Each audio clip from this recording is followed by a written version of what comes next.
វិមានក្រំឡាំង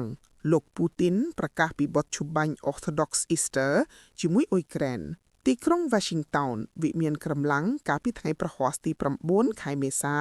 ឆ្នាំ2026បានប្រកាសថា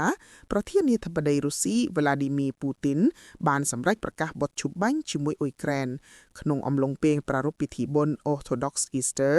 បន្ទាប់ពីទីក្រុងគៀវក៏បានស្នើឲ្យមានបទឈប់បាញ់ដូចគ្នាព័ត៌មាននេះត្រូវបានរាយការណ៍ដោយទីភ្នាក់ងារសារព័ត៌មាន Agence France Presse AFP ប្រធានាធិបតីអ៊ុយក្រែន Volodymyr Zelensky បាននិយាយក្នុងសប្តាហ៍នេះថាលោកបានបញ្ជូនសំណើសុំបទឈប់បាញ់ក្នុងអំឡុងពិធីបុណ្យ Orthodox Easter ទៅឲ្យរុស្ស៊ីតាមរយៈសហរដ្ឋអាមេរិកខណៈកិច្ចចរចាដើម្បីបញ្ចប់សង្គ្រាមដែលបានបន្តអស់រយៈពេល4ឆ្នាំកំពុងជាប់គាំងស្ថានភាពនេះកើតឡើងខណៈប្រធានាធិបតីអាមេរិក Donald Trump កំពុងផ្ដោតលើសង្គ្រាមជាមួយអ៊ីរ៉ង់នៅតំបន់មជ្ឈិមបូព៌ា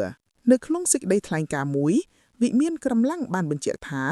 បទឈប់បាញ់នេះនឹងចាប់ផ្ដើមពីម៉ោង 16 នាฬิកាថ្ងៃទី11 ខែមេសារហូតដល់ពាក់កណ្ដាលយប់ថ្ងៃទី12 ខែមេសាឆ្នាំ2026ក្នុងអំឡុងពេលប្រារព្ធពិធីបុណ្យ Orthodox Easter តាមការបញ្ជារបស់លោកពូទីនសេចក្តីថ្លែងការណ៍បានបន្ថែមថា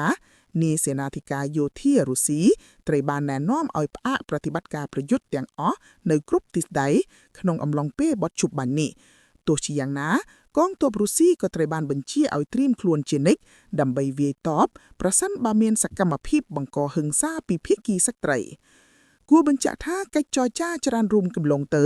ដែលដឹកនាំដោយសហរដ្ឋអាមេរិកមិនអាចជំរុញឲ្យរុស្ស៊ីនិងអ៊ុយក្រែនខិតជិតទៅរកកិច្ចព្រមព្រៀងសន្តិភាពបានឡើយបច្ចុប្បន្នកិច្ចចរចាក៏កាន់តែជាប់គាំងបន្ថែមទៀតដោយសារលោក Donald Trump កំពុងផ្ដោតលើសង្គ្រាមជាមួយអ៊ីរ៉ង់